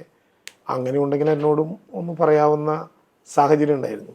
സ്വാഭാവികമായിട്ടും ദുരന്തബാധിതനായിട്ടുള്ള ഒരു മനുഷ്യന്റെ വികാരം എപ്പോഴും മനസ്സിലാക്കി. ഇവരൊക്കെ എത്ര തവണ ഞങ്ങളെ ചീത്ത പറഞ്ഞിട്ടുണ്ട്. അവരെ ജനങ്ങൾക്കും മാധ്യമങ്ങൾക്കും കൊടുക്കുന്ന ഒരു തെറ്റായ വിവരങ്ങൾ അനുസരിച്ചാണ്. അദ്ദേഹത്തെ അത് ബോധ്യപ്പെടുത്താൻ സ്വാഭാവികമായിട്ടും ബന്ധപ്പെട്ട എഞ്ചിനീയർമാരോട് ഞങ്ങൾ പറയുകയും ചെയ്തിരുന്നു പോരുന്ന നേരത്ത്. അദ്ദേഹം പറഞ്ഞതല്ല എന്നെ അത്ഭുതപ്പെടുത്തിയത്. അദ്ദേഹത്തിനോടൊപ്പം നിന്ന് അദ്ദേഹത്തെ പ്രോത്സാഹിപ്പിച്ച് കൂക്കി വിളിക്കുകയും ചിരിക്കുകയും ചെയ്യുന്ന ആളുകളുണ്ടല്ലോ. ഒരാൾ പാഞ്ഞു വന്ന് തൃശ്ശൂരിൽ തന്നെ പത്രസമ്മേളനം നടത്തിയ ഒരു യുവ സുഹൃത്ത് ഒരു പണിക്കാരനെ കിട്ടി, മന്ത്രിയെ പോലെ ഒരു പണിക്കാരനെ കിട്ടി, ഒരു കൂലിപ്പണിക്കാരനെ കിട്ടി, കൂലിപ്പണി രാജൻ എന്ന് വിളിക്കണം എന്നൊക്കെ പറഞ്ഞിട്ടുള്ള പലതരത്തിലുള്ള കമൻറ്റുകൾ സോഷ്യൽ മീഡിയയിൽ എന്തൊരു ആക്രമണമായിരുന്നു. സത്യത്തിൽ എനിക്ക് സന്തോഷമാണ് തോന്നിയത്. കാരണം ഞാൻ പ്രദാനം ചെയ്യുന്ന ഒരു തൊഴിലാളി വർഗ പാർട്ടിയാണ്. അതിലേറ്റവും പ്രധാനപ്പെട്ട അയാൾ തൊഴിലാളിയാണ്. അങ്ങനെ ഒരാളായി മാറാൻ പറ്റുക എന്നുള്ളതാണ് എന്നെ സന്തോഷപൂർവ്വം അത്ഭുതപ്പെടുത്തുന്ന ഒരു കാര്യം. ഞാൻ ഇന്നലെ ബിനോയ് വിശ്വത്തെ കണ്ടപ്പോൾ, ഞങ്ങളുടെ പാർട്ടി സെക്രട്ടറി കണ്ടപ്പോൾ ഞാൻ പറഞ്ഞു, ഈ പാർട്ടി ഓഫീസിൽ നിന്ന് എന്നെ മന്ത്രിയായി തീരുമാനിച്ച് പറഞ്ഞയച്ച് 5 വർഷം കഴിഞ്ഞ് തിരിച്ചു വരുമ്പോൾ മുതലാളി രാജൻ എന്ന് കേൾക്കേണ്ടി വന്നില്ലല്ലോ, കൂലിപ്പണിക്കാരൻ രാജൻ എന്നല്ല കേൾക്കേണ്ടത്. അത് ഞാൻ എൻ്റെ ജീവിതത്തിൽ കാണുന്ന ഏറ്റവും വലിയ അഭിമാനമാണ്. ടെറസിൻ്റെ മുകളിൽ കയറുകയല്ല, കേരളത്തിൻ്റെ മാനം രക്ഷിക്കാൻ ഏത് പൊക്കത്തിലും കയറാൻ ഒരു മടിയും ഉണ്ടാകില്ല, ഏത് ജോലിയും എടുക്കാൻ ഒരു പ്രയാസവും ഉണ്ടാകില്ല. ഇത്തരം അപമാനങ്ങൾ ഉണ്ടാക്കാൻ ശ്രമിക്കുന്നവരൊക്കെ മനസ്സിലാക്കേണ്ടത് ജനം ഇത് കാണുകയല്ലേ. ഇപ്പോൾ വേണമെങ്കിൽ അവിടെ വന്ന പ്രമുഖനായിട്ടുള്ള നേതാവിന് ഞങ്ങളൊരു വീടും വെച്ചു കൊടുത്തില്ല, ഞങ്ങളെന്നിൻ്റെയും കണക്ക് പറഞ്ഞില്ല എന്നുള്ളതുകൊണ്ട് ഇവിടെ വീടേ ഇല്ല എന്ന് പ്രഖ്യാപിക്കാം. ഇവിടെ പണിത് വീടുകളൊക്കെ ഭൂകമ്പത്തിൽ പോകുമെന്ന് അദ്ദേഹത്തിന് വേണമെങ്കിൽ ആശിക്കാം. പക്ഷെ അവിടെ വീടുണ്ട് എന്നുള്ളതൊരു യാഥാർത്ഥ്യമാണ്. അവിടെ വന്ന് കാണുന്ന മനുഷ്യനതറിയാം. സ്വാഭാവികമായിട്ടും ഞങ്ങൾ കൊടുത്തിട്ടുള്ളത് പട്ടയത്തോടു കൂടിയുള്ള വീടുകളാണ്, ഭൂമിയുടെ ഉടമസ്ഥാവകാശം. ആ വീടൊക്കെ തയ്യാറാക്കുന്നത് കണ്ടാൽ ഞാൻ നേരത്തെ മധുവിനോട് പറഞ്ഞില്ലേ, ആ 7 സെൻറ്റ് വീടിന് ചുറ്റും പ്രത്യേകമായിട്ടുള്ള മതിൽ, ഇറങ്ങി വരുന്നതെല്ലാം FTR ടെക്നോളജിയിൽ നിർമ്മിച്ച റോഡ്, എന്തെല്ലാം ആക്ഷേപങ്ങളാണ് ആളുകൾ പറയുന്നത്. ആരോ പോയിട്ട് ഒരു അഭിമുഖം കൊടുത്തിരിക്കുകയാണ്. അദ്ദേഹം പച്ചമലയാളത്തിലാണ് പറയുന്നത്, ഇവിടെ കക്കൂസിൻ്റെ കുഴി കണ്ടില്ല എന്നൊരു വീടിൻ്റെ കോമ്പൗണ്ടിൽ നിന്ന് അദ്ദേഹം അങ്ങ് പ്രഖ്യാപിക്കുകയാണ്. അപ്പോൾ അതിൻ്റെ താഴെ കുറേ കമൻറ്റുകൾ, അപ്പോൾ കക്കൂസ് നിർമ്മിച്ചില്ലേ, അതില്ലാത്ത വീടാണോ കൊടുത്തതെന്നൊക്കെ ചോദിച്ചു. ഇതൊക്കെ സീവേജ് ട്രീറ്റ്മെൻറ്റും കക്കൂസ് മാലിന്യങ്ങളുടെ പിന്നെ ഇത് ചെയ്യുന്നതുമൊക്കെ ആധുനിക ടെക്നോളജിയായി. അതൊരു നഗരമാണ്, അല്ലാതെ ഒരു വീടല്ല. പണിതൊരു 7 സെന്റിലെ വീട് കൊടുത്ത് താക്കോല് കൊടുത്ത് ഷെയ്ക്കേണ്ടി കൊടുത്തതല്ല, ഒരു നഗരം പൂർണ്ണമായിട്ട് ഉണ്ടാക്കുകയാണ്. എല്ലാ അത്യാധുനിക ടെക്നോളജിയോടും കൂടിയിട്ടാണ് അത് തയ്യാറാക്കി. അല്ലെങ്കിൽ ഒരു സിവിൽ വർക്കിന് 5 കൊല്ലം വാറണ്ടി കൊടുക്കുന്ന ഒരു നിർമ്മാണത്തെ കുറിച്ച് ആലോചിക്കാൻ പറ്റും. ഇങ്ങനെ ചിലതുണ്ടാകും. വിളികളുടെ കാര്യം പറഞ്ഞില്ലേ, ഈ 2-3 ദിവസത്തിനിടയിൽ മന്ത്രി ഞാൻ ഈ ഇന്റർവ്യൂവിന് മുമ്പൊന്ന് ലിസ്റ്റ് എടുത്തപ്പോൾ തന്നെ 5 പ്രധാനപ്പെട്ട വിളികൾ തന്നെ കേട്ടിട്ടുണ്ട്. അപ്പോൾ ഒരാൾ ഇപ്പോൾ കൂലിപ്പണി രാജൻ എന്ന് വിളിക്കുന്നത് അതിൻ്റെ 2 ദിവസം മുന്നെയാണ് മൂപ്പര് മൂന്നാറിൽ പോയിട്ട്, വലിയ യൂത്ത് കോൺഗ്രസിൻ്റെ നേതാവാണ്, മൂന്നാറിലൊക്കെ പോയി അവിടെ തിരക്കിനിടയിൽ ഞാൻ ഭയങ്കര പുസ്തക വായനക്കാരനാണ് എന്ന് ഫേസ്ബുക്കിലും ഇൻസ്റ്റാഗ്രാമിലും റീലിട്ട ഒരാൾ വിളിക്കുകയാണ് കൂലിപ്പണി രാജൻ. അത് ഔദ്യോഗികമായിട്ട് ഫേസ്ബുക്കിൽ തന്നെ പോസ്റ്റും ഇടുകയാണ് ഇങ്ങനെ ഒരു പ്രയോഗം നടത്തിയിട്ട്.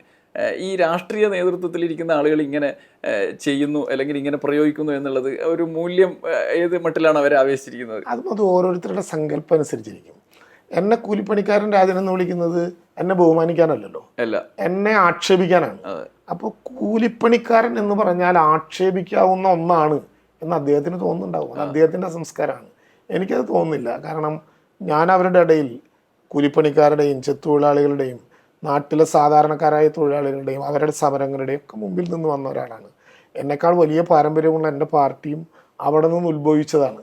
അതുകൊണ്ട് തൊഴിലാളി വർഗം എന്ന ഒരു പിന്നെ പട്ടം ചാർത്തി കിട്ടുന്നതിൽ സന്തോഷവും അഭിമാനവും സ്നേഹാഭിവാദനങ്ങളും ഞാൻ ഈ ഘട്ടത്തിൽ നേരുന്നു. എൻ്റെ ഭാഗം അത് ശരിയാണ്. ഞാനൊരു കൂലിപ്പണിക്കാരൻ്റെ പ്രതിനിധിയാണ്, ഞാനൊരു തൊഴിലാളിയുടെ പ്രതിനിധിയാണ്. കേരളത്തിന് വേണ്ടി ആ പണി ചെയ്തു എന്ന് പറഞ്ഞാൽ എനിക്കതിൽ അഭിമാനമുണ്ട്. എന്നോട് ചോദിച്ചു, രാജൻ എൻജിനീയറാണോ ഇത് അല്ലെന്ന് ബോധ്യപ്പെടുത്താൻ? ഞാൻ ആരെയും അല്ലെന്ന് ബോധ്യപ്പെടുത്തിയില്ല. ഞാൻ എന്നെ തന്നെ ബോധ്യപ്പെടുത്തുകയാണ് ആദ്യം. എന്നെ തന്നെ ബോധ്യപ്പെടുത്തിയാലേ ഇതൊരു സ്ട്രക്ചറൽ ക്രാക്കല്ല, ഞാൻ ആ വാക്ക് വളരെ ശ്രദ്ധയോടെ പ്രയോഗിക്കുന്നു, ഇതൊരു സ്ട്രക്ചറൽ ക്രാക്കല്ല, ഒരു വീട് പൊട്ടിയിട്ടില്ല എന്ന് എനിക്ക് തന്നെ ബോധ്യപ്പെടണമല്ലോ. അതല്ലേ അതിൻ്റെ ഏറ്റവും ആദ്യത്തെ പ്രശ്നം. അല്ലെങ്കിൽ ആളുകൾ എന്ത് വിചാരിക്കും, വീടുകളൊക്കെ ഇങ്ങനെ പൊട്ടി അതിൻ്റെ ഒരാൾ എഴുതിയിരിക്കുകയാണ്, ഇതൊക്കെ കൂടി തലക്കൂടെ വീണാൽ ഈ ആളുകൾ മരിച്ചു പോകില്ല. എത്രമാത്രം അകലേക്കാണ് പോകുന്നത്. ഒറ്റ വീടിനെ ചൊല്ലിയുള്ള തർക്കത്തിലാണ്. അപ്പോൾ ഞാനവിടെ ഈ പത്രക്കാരെ കണ്ടുകൊണ്ടിരിക്കുമ്പോൾ വളരെ സന്തോഷത്തോടെ ഒരു മാധ്യമ പ്രവർത്തകൻ പറയാണ്, ഞങ്ങൾ പോയിട്ടില്ല, എന്നാലും ഇപ്പോൾ കിട്ടിയത് 88-ാം നമ്പർ വീട്ടിൽ കൂടി ഇതുണ്ട് എന്നാണ്. ഞാൻ പറഞ്ഞു പോയി അന്വേഷിക്കാം, അതിന് ബന്ധപ്പെട്ട ആളുകളുണ്ടല്ലോ. ഓരോ വീടും കയറേണ്ടതില്ല, പക്ഷെ കയറേണ്ടി വന്നാൽ ഏത് വീട്ടിലും കയറും. അത് ഓരോരുത്തരുടെയും സംസ്കാരത്തിനനുസരിച്ച് പറയുന്ന മറുപടി. അതിലൊന്നാണ് പ്രതിപക്ഷ നേതാവ് പറഞ്ഞ പോലെ മുണ്ട് മടക്കി കുത്തി മേശമേൽ കയറാൻ ആരാണ് കെ രാജൻ എന്നുള്ള ചോദ്യം. കെ രാജൻ ഒരു മനുഷ്യനാണ്, അത്ര കൂട്ടിയാൽ മതി. വികാരങ്ങളുള്ള ജനങ്ങളോടൊപ്പം നിൽക്കാൻ മനസ്സുള്ള ഒരു മനുഷ്യനാണ്. ഞാൻ എഞ്ചിനീയർ അല്ല, ഞാനൊരു സ്റ്റാറ്റിഷ്യനാണ്. എൻ്റെ വിഷയം സ്റ്റാറ്റിയാണ്. ഞാൻ പിന്നീട് പഠിച്ചത് LLB ആണ്. എഞ്ചിനീയർക്ക് മാത്രമേ ഇത് കാണാൻ പറ്റുള്ളൂ എന്ന് എവിടെയും നിർവചിക്കപ്പെട്ടിട്ടില്ലാത്തതുകൊണ്ട് കേരളത്തിലെ ജനങ്ങൾ ഇത് കാണുമല്ലോ. അതേപോലെയായിരുന്നു തൃശ്ശൂരിൽ നിന്ന് ഒരാളെ കെട്ടിട നിർമ്മാണത്തിന് വേണ്ടി വയനാട്ടിലേക്ക് കൊണ്ടുവന്നിരിക്കുന്നു. നമ്മൾ പ്രതീക്ഷിക്കാത്ത ആളുകളൊക്കെയാണ്. ചാണ്ടി ഉമ്മനാണ് പറയുന്നത് കെ രാജനെ അവിടുന്ന് കെട്ടിട നിർമ്മാണത്തിന് പണിക്ക് കൊണ്ടുവന്നിരിക്കുന്നു എന്നാണ് പറയുന്നത്. ഇങ്ങനെയുള്ള പ്രയോഗങ്ങളാണ് കൂടുതൽ നടത്തുന്നത്. അതിനോട് ചേർത്ത് വായിക്കേണ്ട, നമുക്ക് കേൾക്കുമ്പോൾ ഒരു വിഷമം തോന്നുന്നൊരു പ്രയോഗമാണ് മന്ത്രിയുടെ കിളി പോയ തരത്തിലുള്ള പ്രതികരണം അവിടെ വന്ന് മന്ത്രി നടത്തിയ പരിശോധനയെക്കുറിച്ച് പറഞ്ഞത്. ഈ സമയത്തൊക്കെ നമ്മൾ ഒരു മന്ത്രി എന്നുള്ളതിനപ്പുറത്ത് വ്യക്തിപരമായി ആലോചിച്ച് നോക്കുമ്പോൾ അങ്ങനെയുള്ളൊരു മാനസികാവസ്ഥയിലേക്ക് പോകാറുണ്ടോ? എനിക്കൊരു പ്രയാസമൊന്നും തോന്നുന്നില്ല. നൗഫലിനെ ഞാൻ നേരത്തെ പറഞ്ഞല്ലോ, ഒരു കാരണവശാലും അയാളെ ആക്രമിക്കാനോ കുറ്റപ്പെടുത്താനോ പോകുന്ന ഒരു ഇടപെടലും ഒരാളും നടത്താൻ പാടില്ല. അയാളൊരു ദുരന്തബാധിതനാണ്. പക്ഷെ ഇതൊക്കെ കേട്ട് ആർത്ത് ചിരിക്കാനും അതെല്ലാം ശരിയാണെന്ന് ബോധ്യപ്പെടുത്താനും ഇതൊക്കെ വന്ന് ഒരു സഹപ്രവർത്തകനെ കുറിച്ച് ഇങ്ങനെയൊക്കെ പറഞ്ഞപ്പോൾ എനിക്ക് എന്തോ ഒരു രോമാഞ്ചം ഉണ്ടായി എന്ന് കരുതുന്നവനും അതേ രോമാഞ്ചവുമായി മുന്നോട്ട് പോകട്ടെ. അതുകൊണ്ടാണ് ഞാൻ നേരത്തെ പറഞ്ഞത്, ഓരോന്നിൻ്റെയും ഓരോ കാഴ്ചപ്പാടുകളാണ്. എന്നെ സംബന്ധിച്ചിടത്തോളം പണിക്കാരൻ, കൂലിപ്പണിക്കാരൻ, തൊഴിലാളി എന്നൊക്കെ പറയുന്നത് അഭിമാനകരമായിട്ടുള്ള ഒരു അലങ്കാരമല്ല, അത് അഭിമാനകരമായിട്ടുള്ളൊരു നേട്ടമാണ്. ഞാനത് തന്നെയാണ് എന്ന് ആവർത്തിച്ച് പൊതുസമൂഹത്തിനോട് പറയുന്നതിൽ എനിക്കൊരു വിരോധമില്ല. ജനം അവരെ അളന്നോളും. അതിൻ്റെ അളവുകോല് ഈ പണിക്കാരൻ്റെ കയ്യിലില്ല. അത് പക്ഷേ നാട്ടിലെ സാധാരണ മനുഷ്യരുടെ കയ്യിലുണ്ട്, അവരുടെ മനസ്സിലുണ്ട്. അത് വെച്ച് അവരളക്കും. പക്ഷെ നൗഫൽ തന്നെ ഇപ്പോൾ ഏറ്റവും ഒടുവിൽ സമകാലിക മലയാളത്തിനോട് സംസാരിച്ചപ്പോൾ പറഞ്ഞത്, ഇത് ഞാൻ ശ്രദ്ധയിൽപ്പെടുത്തി, ഇത് രാഷ്ട്രീയ ദുരുപയോഗത്തിലേക്ക് പോകുന്നു എന്ന് എനിക്ക് മനസ്സിലായിട്ടുണ്ട്. അത്തരത്തിലുള്ള താല്പര്യം എനിക്കില്ല. പക്ഷേ ഇതിൻ്റെ ഈ ഘട്ടത്തിൽ ഞാൻ സർക്കാരിൽ വിശ്വാസമുള്ള ആളാണ്. അതുകൊണ്ട് എനിക്ക് യൂത്ത് കോൺഗ്രസിൻ്റെയോ വീട് വേണ്ട, സർക്കാരിൻ്റെ വീട് തന്നെ വേണം.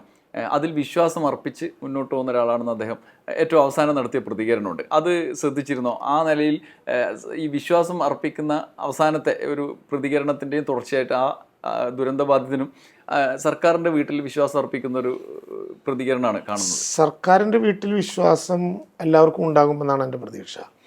ഏതെങ്കിലും തരത്തിൽ വികാരനിർഭരമായിട്ട് എന്തെങ്കിലും പറഞ്ഞു പോയിട്ടുണ്ടെങ്കിൽ അത് തിരുത്തി അവർ യാഥാർത്ഥ്യങ്ങളെ കാണുകയാണ്. എനിക്ക് ഉറപ്പുണ്ട്, ഈ ഇപ്പം നടത്തുന്ന ചില വിവാദങ്ങളുണ്ടല്ലോ, എത്ര 3.5 ഏക്കർ സ്ഥലം മേടിച്ചു കോൺഗ്രസ്, പിന്നെ പറയുന്ന ഒരു 1.5 ഏക്കർ കൂടി മേടിച്ചു, ഇനി 5 ഏക്കർ മേടിച്ചു എന്ന് കൂട്ടുക, എത്ര വീട് പണിയാൻ പറ്റും? 7 സെൻറ്റ് സ്ഥലം സർക്കാർ കൊടുത്തു, ഞങ്ങൾ അതിനേക്കാൾ കൂടുതൽ കൊടുക്കും, എന്നാലൊരു 10 സെൻറ്റ്. 5 ഏക്കർ ഭൂമിയിൽ 10 സെൻറ്റ് ഡിവൈഡ് ചെയ്ത് പ്ലോട്ട് വെച്ചാൽ എത്ര ഉണ്ടാവും? 50 എണ്ണം ഉണ്ടാവും. ആ 50 എണ്ണത്തിൻ്റെ ഇടയിലൂടെ റോഡ് വേണ്ടേ? അപ്പോൾ ഇതിൻ്റെ എണ്ണം വീണ്ടും കുറയും, അപ്പോൾ 40 ആകും. KPCCയുടെ പ്രസിഡന്റ് തന്നെ പറയുന്നു, പണിയാനുള്ള കാശ് ഞങ്ങളുടെ കയ്യിലില്ല. അപ്പോൾ പിന്നെ ഇവരാർക്കാണ് പണിത് കൊടുക്കാൻ വേണ്ടി പോകുന്നത്? ഇനി പിരിച്ച കാശ് 6 കോടിയുള്ളൂ എന്ന് വെച്ചാൽ ആ കോടിക്ക് കിട്ടാവുന്ന ഭൂമി മേടിച്ച് വീട് പണിയുക എന്നല്ലേ അപ്പം ചെയ്യേണ്ട ഒരു പ്രധാനപ്പെട്ട മാർഗം? ഞങ്ങൾക്ക് ഭൂമി തന്നില്ല. ആര് തന്നില്ല? ഞങ്ങൾക്ക് ഭൂമി തന്നില്ല. സർക്കാരാണോ ഭൂമി കൊടുക്കുക? എവിടെ വെച്ചാണ് അവർ ആവശ്യപ്പെട്ടത്? മുഖ്യമന്ത്രിയുടെ ചേംബറിൽ ഞങ്ങൾ സ്വകാര്യ ആ യോഗത്തിൽ ബഹുമാനപ്പെട്ട പ്രതിപക്ഷ നേതാവും ഉപനേതാവുമുള്ള ആ യോഗത്തിൽ ഞാനുണ്ടായിരുന്നു. അന്ന് മുഖ്യമന്ത്രിക്ക് ശബ്ദത്തിൻ്റെ ഒരു പ്രശ്നമുള്ളത് കൊണ്ട് താൻ വിവരിക്കുക എന്നോട് പറഞ്ഞിട്ട് ഞാനാണ് അവരോട് ഈ കാര്യങ്ങൾ വിശദീകരിച്ചത്. അതിനുശേഷം നടന്ന യോഗത്തിൽ വെച്ച് 5 സെൻറ്റ് ഭൂമി 25 ലക്ഷം രൂപയുടെ ഏതാണ്ട് ചിലവ് അന്നത്തെ ചീഫ് സെക്രട്ടറി ശാരദാ മുരളീധരൻ പറഞ്ഞു. അവിടെ ഉയർന്നു വന്ന കാര്യം, ആദ്യം ആളുകളൊക്കെ ചോദിച്ചു, സർക്കാർ കോമണായിട്ടൊരു സ്ഥലം എടുത്ത് അവിടെ ഞങ്ങൾക്ക് കുറേശ്ശെ സ്ഥലം തന്നാലോ? അപ്പോൾ മുഖ്യമന്ത്രി തന്നെ പറഞ്ഞു, അങ്ങനെ തന്നാൽ ഓരോന്നും ഓരോ കോളനികളായിട്ട് മാറും. ഒന്നാമത്തെ പ്രശ്നം. ഈ രണ്ടാമത്തെ പ്രശ്നം അത് മനസ്സിലാക്കേണ്ടത്, ഇതുപോലെ ഒരു ദുരന്തം കേരളത്തിൽ ഇതിനു മുമ്പുണ്ടായത്, ഇതുപോലെയല്ല, വളരെ ഭീകരമായ ദുരന്തം ഉണ്ടായത് സുനാമിയാണ്. അന്ന് പണിത് വീടുകളുടെ സ്ഥിതി എന്തായിരുന്നു? ഓരോരുത്തരും ഓരോ ഇടത്ത് സർക്കാർ കൊടുത്ത സ്ഥലങ്ങളിൽ അങ്ങ് കയറി അങ്ങ് പണിതു. 6 മാസം പോലും നിൽക്കാത്ത വിധത്തിൽ തകർന്നു പോയി. കാലമേതാണെന്നല്ല ഞാൻ പറഞ്ഞത്, അതിൻ്റെ കുറ്റം ഏതെങ്കിലും മുഖ്യമന്ത്രിയുടെ തലയിൽ കെട്ടിവെക്കാനും ഞാൻ ആഗ്രഹിക്കുന്നില്ല. അത് പണിത് കൊടുത്തവനും കോൺട്രാക്ടറും ഒക്കെ അറിയുന്നതാണ്. ഇപ്പോഴത്തെ പോലെ ഞാൻ ആക്ഷേപത്തിന് മുതിരുന്നില്ല. സ്ഥലം സർക്കാർ കൊടുത്തിട്ട് ഓരോരുത്തരും അവരവരുടെ തരത്തിൽ പണിത് പോയാൽ എന്തായിരിക്കും സ്ഥിതി? ഇനി ഈ ഭൂമിയിൽ തന്നെ കൊടുത്താൽ ഈ വിഷയം വളരെ ഗൗരവമായി ചർച്ച ചെയ്തു. മാർച്ച് 27 ഞങ്ങൾ തറക്കല്ലിടുമ്പോൾ മുസ്ലിം ലീഗ് അവരുടെ സ്ഥലം മേടിച്ചു. ഞാൻ വീണ്ടും അവരോട് അഭ്യർത്ഥിച്ചു, മുഖ്യമന്ത്രി പറഞ്ഞതനുസരിച്ച് നമുക്ക് എല്ലാവർക്കും ഒരുമിച്ച് കൂടെ കൂടാം. അപ്പോൾ അവർ പറഞ്ഞു ഞങ്ങൾ പിന്നെ വലിയ ക്രൗഡ് ഫണ്ടിങ് നടത്തിയതാണ്, ഞങ്ങൾക്കതുകൊണ്ട് സ്വന്തമായിട്ട് ഒരു സ്ഥലത്ത് പണിയാനാണ് ഞങ്ങൾ ആഗ്രഹിക്കുന്നത്. ആ സ്ഥലത്തെ സംബന്ധിച്ച് പല വിവാദങ്ങളും ഉണ്ടായി. സർക്കാർ അതിനെതിരായി ഒരു നടപടിയും ഒരു മൂവ്മെൻറ്റും എടുത്തില്ലല്ലോ. ബഹുമാനപ്പെട്ട പ്രതിപക്ഷ ഉപനേതാവിനോട് നേരിട്ട് ചോദിച്ചാൽ അദ്ദേഹം പറയും, അദ്ദേഹം തന്നെ പറഞ്ഞല്ലോ അതിൻ്റെ ഉദ്ഘാടനത്തിൽ, സർക്കാർ നല്ലതുപോലെ ഞങ്ങളോട് സഹകരിച്ചു. ആ 50 വീട് പണിത ഒരു രാഷ്ട്രീയ പാർട്ടി ഇതിൽ അഭിപ്രായം പറയില്ല. കാരണം അത്രയെങ്കിലും പണിയാൻ അവർ പെട്ട പാടെന്താണെന്ന് അവർക്ക് മനസ്സിലാകും. അത് ഉണ്ടാകാവുന്ന കാലയളവ്, അതിൻ്റെ കാലാവസ്ഥ, അതിൻ്റെ പ്രശ്നങ്ങൾ. ഞാൻ പലപ്പോഴും പിന്നെ മധുവിനോട് തന്നെ സംസാരിച്ചിട്ടുള്ളൊരു കാര്യമാണ്. 61ാമത്തെ ദിവസം ഭൂമി ഏറ്റെടുക്കാൻ തീരുമാനിച്ചു. പക്ഷേ ആ ഭൂമി വ്യവഹാരത്തിൽപ്പെട്ട് നമുക്ക് അങ്ങോട്ട് കടക്കാനുള്ള അനുവാദം പോലും ജനുവരി 1-നാണ് തന്നത്. അപ്പോഴും പണിയാനുള്ള അനുവാദം തന്നില്ല. പണിയാനുള്ള അനുവാദം കല്ലിടുമ്പോഴും കിട്ടിയില്ല. പണത്തിൻ്റെ കാര്യത്തിൽ തീരുമാനം എടുത്തിട്ട് പറയാം, ഏപ്രിൽ 12-നാണ് അത് കിട്ടിയത്.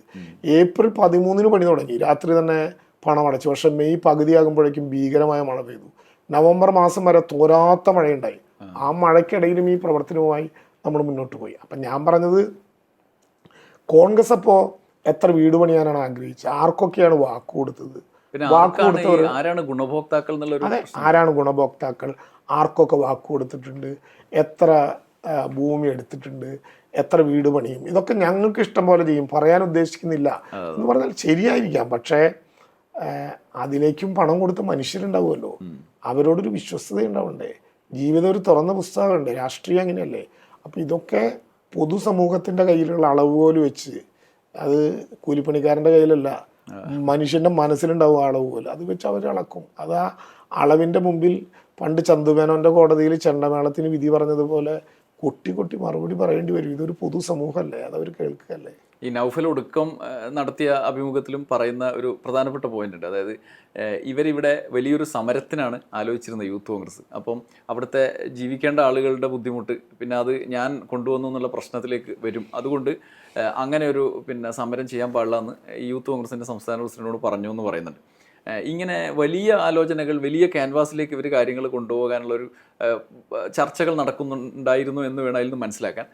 എൻ്റെ ഒരു സംശയം, ഈ പദ്ധതി പാതി വഴിയിൽ നിർത്തിവെപ്പിക്കുന്നതിനോ അല്ലെങ്കിൽ അത് ബ്ലോക്ക് ചെയ്യുന്നതിനുള്ള ഒരു ഗൂഢാലോചന ഇതിൻ്റെ പിന്നിലുണ്ടെന്ന് മിനിസ്റ്റർക്ക് തോന്നിയിട്ടുണ്ടോ? പല വിധത്തിലുള്ള ആലോചനകൾ ഉണ്ടാവും. എന്തൊക്കെയെന്ന് ഞാൻ പറഞ്ഞില്ല. അതുകൊണ്ട് ഞാൻ പറഞ്ഞത്, മലയാള ബുദ്ധിയിലല്ല ഇപ്പോൾ ഇവർ കാര്യങ്ങൾ ആലോചിക്കുന്നതും ചിന്തിക്കുന്നതും. ഒരു കനകോല് ബുദ്ധിയാണ്. അപ്പോൾ അതൊരു ഒരു ഹിന്ദി ബുദ്ധിയായിരിക്കും ഇതിനകത്ത് പ്രയോഗിക്കുന്നത്. മലയാള ബുദ്ധി പ്രയോഗിക്കുന്ന ഒരാൾ അങ്ങനെ ചിന്തിക്കാൻ പറ്റില്ല. ഈ സാധാരണ പാവപ്പെട്ടവരുടെ വീടുണ്ടാക്കിക്കൊണ്ടിരിക്കുന്നതിനെ ഇത്തരം ആരോപണങ്ങൾ കൊണ്ട് തടുക്കാൻ ശ്രമിക്കുമ്പോൾ ഏറ്റവും ചുരുങ്ങിയത് ഞങ്ങളാ ദുരന്തബാധിതർക്ക് വേണ്ടി ഒരു 10 വീട് പണിത് കൊടുത്തു എന്ന് പറഞ്ഞാൽ അതിനൊരു ന്യായീകരണമില്ലേ? ഇപ്പോൾ പിരിച്ച സംഖ്യ പറഞ്ഞല്ലോ, ഗവൺമെൻറ് തന്നെ പണം കൊടുത്താണ് ഭൂമി ഏറ്റെടുത്തത്. ഗവൺമെൻറ്റിൻ്റെ മുമ്പിൽ ലീഗ് മാർച്ച് മാസത്തിൽ ഭൂമി എടുത്തല്ലോ. അപ്പോൾ കോൺഗ്രസ് എന്ത് കരുതി? ലീഗിനോട് മാത്രം ഞങ്ങൾ കാണിച്ചൊരു വിവേചനമാണെന്ന് കരുതിയോ? കോൺഗ്രസിന് കിട്ടും എന്ന് കരുതിയോ? ഇനി ഈ നഗരത്തിൽ, ടൗൺഷിപ്പിൽ കോൺഗ്രസിന് സ്ഥലം കൊടുത്തു എന്നിരിക്കുക, ഈ 6 കോടി രൂപയ്ക്ക് എത്ര വീട് പണിയാൻ പറ്റും? 6 കോടി രൂപയ്ക്ക് എത്ര വീട് പണിയാൻ പറ്റും? ഞങ്ങൾ കാണിക്കുന്ന സംഖ്യ കൂടുതലാണെങ്കിൽ, ഒരാളെങ്കിൽ പറഞ്ഞ സംഖ്യ കൂടുതലാണെങ്കിൽ, ഈ വിധത്തിലുള്ളൊരു സ്ട്രക്ചർ ഉണ്ടാക്കി എത്ര വീട് പണിയാൻ പറ്റും എന്ന് അവരുടെ വിദഗ്ധന്മാർ പറയട്ടെ, ബുദ്ധിജീവികൾ പറയട്ടെ, എൻജിനീയർമാർ പറയട്ടെ. അപ്പം ഇതൊക്കെ ഞാൻ പറഞ്ഞല്ലോ, ഒരു ഘട്ടത്തിലും ആരെങ്കിലും ആക്രമിക്കുന്ന ഒരു വർത്തമാനവും ഒരു ഇൻ്റർവ്യൂവിലും ഞാൻ പറഞ്ഞിട്ടില്ല. പക്ഷേ ഇത് ഒരു കേരളത്തെ ആക്രമിക്കാൻ നിൽക്കുമ്പോൾ അത് സഹിക്കാൻ ആവുന്നതല്ല. അത് തടുക്കാനുള്ളൊരു ബാധ്യത മലയാളിക്ക് എല്ലാവർക്കും ഉണ്ട്. നമ്മൾ നേരത്തെ വിചാരിക്കുന്നത് തെരഞ്ഞെടുപ്പ് പ്രചരണത്തിലൊരു മുദ്രാവാക്യം എന്ന് മാത്രമാണ്. പക്ഷെ തെരഞ്ഞെടുപ്പ് കഴിഞ്ഞിട്ടും ഇതിനെ മുൻനിർത്തി കൊണ്ടുപോകുമ്പോഴാണ് സംശയം വരുന്നത്. ഇത് മറ്റ് പല ലക്ഷ്യങ്ങളിലേക്ക് കൊണ്ടുപോകുന്നുണ്ടോ, അതിനുള്ള ആലോചനകളാണോ എന്നുള്ള സംശയം വരുന്നത്. 2-3 പ്രശ്നങ്ങളുണ്ടാകും. ഒന്ന്, കോൺഗ്രസ് വയനാടുമായി ബന്ധപ്പെട്ട് എടുത്ത പണം എന്തു ചെയ്തു എന്ന ചോദ്യം പാട്ടായും ചോദ്യമായും പ്രസംഗമായും ഒക്കെ മലയാളിയുടെ മനസ്സിൽ അലയടിച്ചങ്ങ് കയറുന്നുണ്ട്. അതൊരു പ്രശ്നമായിരിക്കും.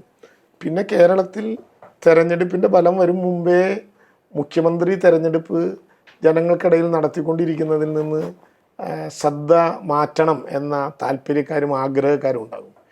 ഇതെല്ലാം കൂടി വരുമ്പോൾ ആക്രമിക്കാൻ പറ്റിയ ഏക സംവിധാനം സർക്കാരായതുകൊണ്ട് എന്നാൽ ഞങ്ങളുടെ നേരെ അങ്ങ് കയറാം എന്ന് കരുതി തയ്യാറാക്കുകയായിരിക്കും. ഞാൻ അവരോട് അഭ്യർത്ഥിക്കുന്നു, കനകൂലുവിനോടൊന്ന് സംസാരിക്കണം, ഈ ദുരന്ത ബാധിതരെ അങ്ങ് ഒഴിവാക്കാൻ പറയണം. നിങ്ങൾക്ക് എത്രയോ വിഷയങ്ങളുണ്ടല്ലോ ഞങ്ങൾക്കെതിരെ ആരോപിക്കാൻ, ഞങ്ങൾക്കെതിരെ പറയാൻ. നിങ്ങളൊരു മടിയില്ലാതെ പറഞ്ഞവരാണല്ലോ. കഴിഞ്ഞ തെരഞ്ഞെടുപ്പ് കാലത്ത് വന്ന ബിരിയാണി ചെമ്പും, കഴിഞ്ഞ തെരഞ്ഞെടുപ്പ് കാലത്തിൽ വന്ന ഈന്തപ്പഴത്തിൻ്റെ കുരുവും, സ്വർണത്തിലുള്ള ഖുറാനും ഒക്കെ ആ കാലം കഴിഞ്ഞപ്പോൾ അങ്ങനെ പോയില്ല. അതുകൊണ്ട് നിങ്ങൾക്ക് ഏത് നുണയും ഉന്നയിക്കാമല്ലോ.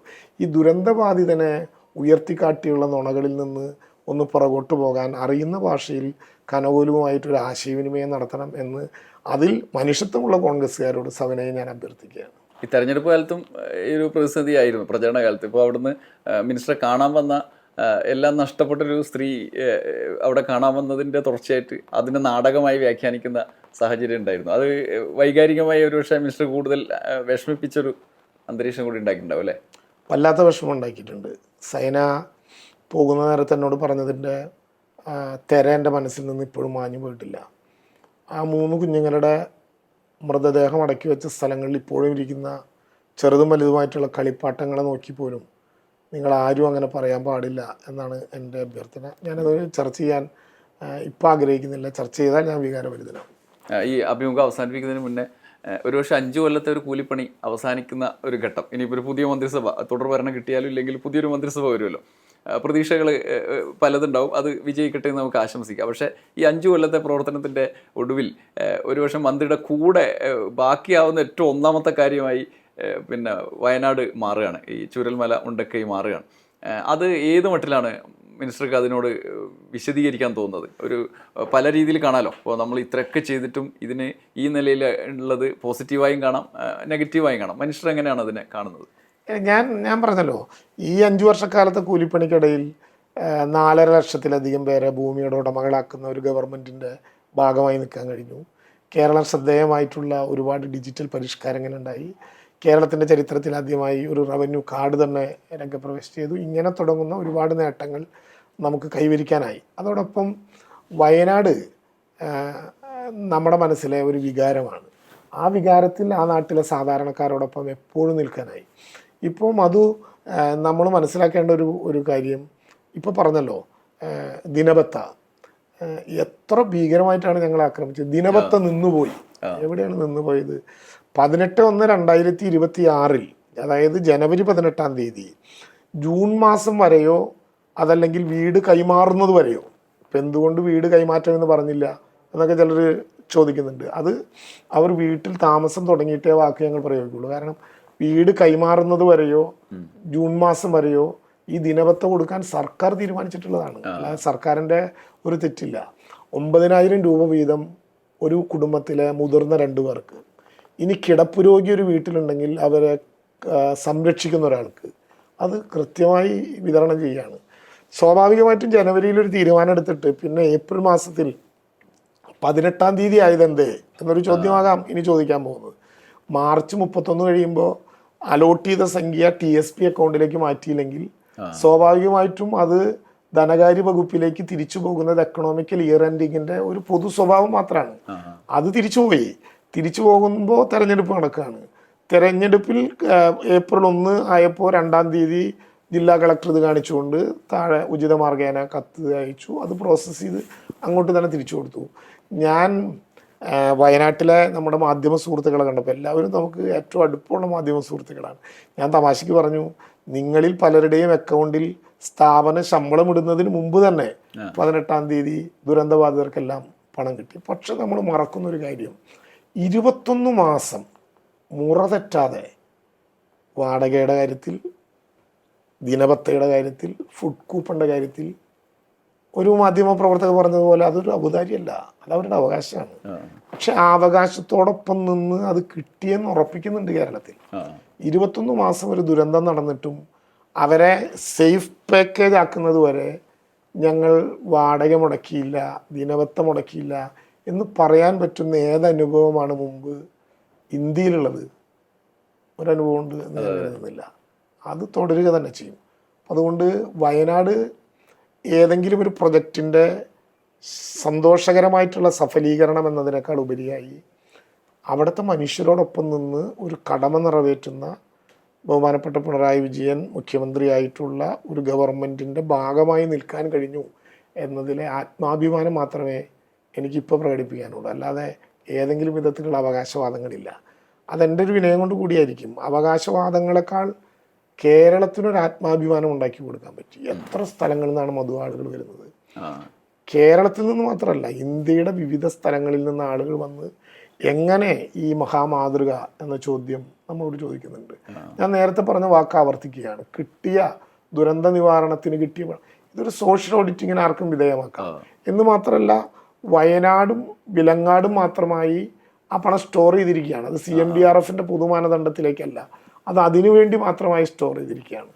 അനാവശ്യമായൊരു ധാരാളിത്തം കാണിക്കുന്നില്ല എന്നുള്ളതൊഴിച്ചാൽ ഓരോ ഘട്ടത്തിൽ എവിടെ വെച്ച് വേണോ, അത് ഭൂമി മേടിക്കുന്ന കാര്യത്തിൽ ആ പണം, വീട് വയ്ക്കുന്ന കാര്യത്തിൽ, വീട് വയ്ക്കുമ്പോൾ സ്പോൺസർമാരിൽ നിന്ന് കിട്ടുന്ന പണത്തിൽ ഇനിയും പണം ഇറക്കാനുണ്ട്. അതിന് പുറമെ അതിൻ്റെ കോമൺ സൗകര്യങ്ങളുടെ പണം, ആ ചൂരൽമലയിലുണ്ടായിട്ടുള്ള മുഴുവൻ കടക്കാർക്കും കേരളത്തിൽ ഇതുവരെ, ഇന്ത്യയിൽ ഇതുവരെ കടക്കാർക്ക് നഷ്ടപരിഹാരമില്ല. വലിയ പ്രളയത്തിൽ പോലും നമ്മൾ കൊടുത്തിട്ടില്ല അവർക്ക് നഷ്ടപരിഹാരം. അവിടുത്തെ ആ ദുരന്തബാധിതരായിട്ടുള്ള മനുഷ്യരുടെ ബാങ്കുകളിലുള്ള കടങ്ങൾ എഴുതി തള്ളൽ, വാടക മാസം മാസം കൊടുക്കൽ, ഓരോ ഘട്ടത്തിലല്ലേ ഈ പണം എടുത്ത് ചിലവാക്കുക. അല്ലാതെ ഇനി 2026 ജൂൺ മാസം വരെയുള്ള വാടക 1.5 കൊല്ലം മുമ്പ് അഡ്വാൻസായി നിങ്ങളുടെ അക്കൗണ്ടിൽ വെക്കുന്നു. അപ്പോൾ പിന്നെ മറ്റേ ദുരന്ത നിവാരണ നിധിയിലേക്ക് കിട്ടിയ പൈസ അപ്പം ഞങ്ങൾ ചിലവാക്കി, അങ്ങനെ ഒരു എക്സ്പെൻഡിച്ചർ ഉണ്ടാക്കുന്നില്ല. അതത് സമയത്ത് അത് ഇതിനു വേണ്ടി മാത്രം എന്ന വിധത്തിൽ കണ്ടിട്ടുണ്ട്. അപ്പോൾ ഏറ്റവും നല്ല ഏകോപനത്തോടെ ഈ ഗവൺമെൻറ്റിന് അങ്ങനെ തയ്യാറാക്കിയ പരിപാടിയിൽ ഒരു നല്ല ശതമാനം മുന്നോട്ട് പോകാനായിട്ടുണ്ട്. പിന്നെ മഴ, തടസ്സങ്ങൾ, തെരഞ്ഞെടുപ്പ്, തൊഴിലാളികളുടെ കുറവ്, ഇതൊന്നും എപ്പോഴും നമുക്ക് നികത്താനാവുന്നതല്ല. ഞാനൊരു കാര്യം ആവർത്തിച്ച് പറയാം. ULCCയെയോ കരാറ് പണിക്കാരെയോ ഏതെങ്കിലും വിധത്തിൽ ന്യായീകരിക്കേണ്ട ഒരു ഉത്തരവാദിത്വവും ഗവൺമെന്റിനില്ല. ഗവൺമെന്റ് ഒരു ട്രൈ പാർട്ടി അഗ്രിമെന്റ് ഉണ്ടാക്കിയിരിക്കുകയാണ്. കിഫ്കോണും ULCCയും സർക്കാരും പങ്കെടുക്കുന്ന ആ കരാർ ആർക്കും വിവരാവകാശം ചോദിച്ചാൽ കൊടുക്കാവുന്ന ഒരു കോമൺ ഡോക്യുമെൻ്റാണ്. ആർക്കും ആ കരാർ എടുത്ത് വായിച്ചു നോക്കാം. അത് കേരളത്തിൻ്റെ മുഖ്യമന്ത്രിയോ റവന്യൂ വകുപ്പ് മന്ത്രിയോ ഇവരുമായി ഉണ്ടാക്കിയ കരാറല്ല, സംസ്ഥാന സർക്കാർ ഇവരുമായി ഉണ്ടാക്കിയ കരാറാണ്. കാലങ്ങളോളം നിലനിൽക്കുന്ന കരാറാണ്. ആ കരാർ പൂർത്തീകരിച്ചില്ലെങ്കിൽ എന്ത് ചെയ്യും? ബ്രീച്ച് ഓഫ് കോൺട്രാക്റ്റ് ഉണ്ടാവും. ബ്രീച്ച് ഓഫ് കോൺട്രാക്റ്റ് ഉണ്ടായാൽ എന്ത് നടപടി സ്വീകരിക്കും? കരാറിൽ വ്യക്തമായിട്ട് സൂചിപ്പിച്ചിട്ടുണ്ട്. അപ്പം അതുകൊണ്ട് തെറ്റായ വിധത്തിലൊരു കാര്യത്തെ വ്യാഖ്യാനിച്ച് കേരളം ഒരു അപകടത്തിൽ ചാടുന്നു എന്ന് ബോധ്യപ്പെടുത്താനുള്ള ശ്രമത്തെ തകർക്കുക എന്നുള്ളത് ഒരു മന്ത്രിയുടെ അല്ല, മാനവികതയും മനുഷ്യത്വമുള്ളൊരു മലയാളിയുടെ കടമയാണ് എന്നത് മാത്രമേ ഇങ്ങനെ കയറി നിൽക്കാൻ, അദ്ദേഹം പറഞ്ഞതുപോലെ എഞ്ചിനീയർ അല്ലാത്ത ഒരാൾ, ഒരു തൃശ്ശൂരിൽ നിന്ന് വന്ന പണിക്കാരന് ബെഞ്ചിൽ കയറി നിൽക്കാൻ, മരത്തിൽ കയറി നിൽക്കാൻ പ്രേരിപ്പിച്ചത് ആ മലയാളിയുടെ വികാരമാണ്. അതെപ്പോഴും എൻ്റെ മനസ്സിലുണ്ടാവും. ഇനിയൊരു കൂലിപ്പണിക്കാരൻ്റെ ആർജവത്തോടെയും അഭിമാനത്തോടെയും ഇതിലും ഊർജിതമായി മുന്നോട്ട് പോകാൻ കഴിയട്ടെ എന്ന് ആശംസിക്കും. ഇത്രയും നേരം സമയം ചെലവഴിച്ചതിന് നന്ദി. ടോക്ക് ഷോയുടെ മറ്റൊരു എപ്പിസോഡ് വേറൊരു അതിഥിയുമായി വരാം. നന്ദി, നമസ്കാരം.